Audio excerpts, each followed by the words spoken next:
Le lundi 23 décembre 2019, notre candidat à l'élection présidentielle, le président de Génération et Peuple Solidaire, GPS, son Excellence Guillaume Kibafori Soro, a été empêché de rentrer chez lui en Côte d'Ivoire, alors que nous étions mobilisés pour lui réserver un accueil populaire.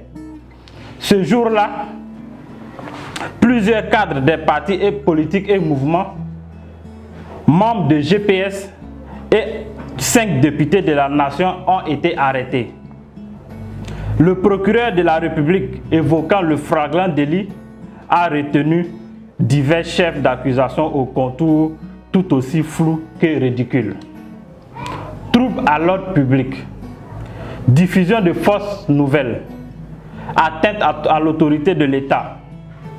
Les VDN, la FMS et l'UJS, mouvement citoyen, considèrent comme l'ensemble des Ivoiriens que le pouvoir d'Abidjan veut par ses méthodes d'un autre âge écarter le candidat favori à l'élection présidentielle de 2020. Au regard de ce recul démocratique, les VDN, la FMS et l'UJS rassurent le président de GPS que son appel à la résistance politique a été entendu.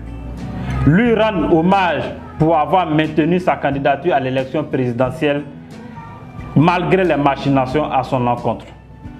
Le rassure de leur détermination à poursuivre l'installation des comités locaux citoyens CLC en vue de son élection le 31 octobre 2020.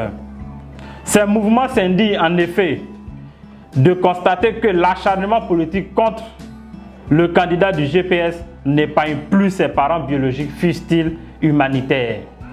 Les personnes incarcérées, persécutées, privées de leurs droits, aujourd'hui sont celles qui ont sacrifié leur jeunesse, posé des actes au péril de leur vie pour l'accession au pouvoir de ce régime désormais répressif. Ainsi, ils invitent le gouvernement à la raison en travaillant plutôt à organiser des élections justes, ouvertes à tous et transparentes. Fait à Abidjan le 19 janvier 2020 pour la FMS, l'UJS et les VDN, le président Adams Billé. Je vous remercie.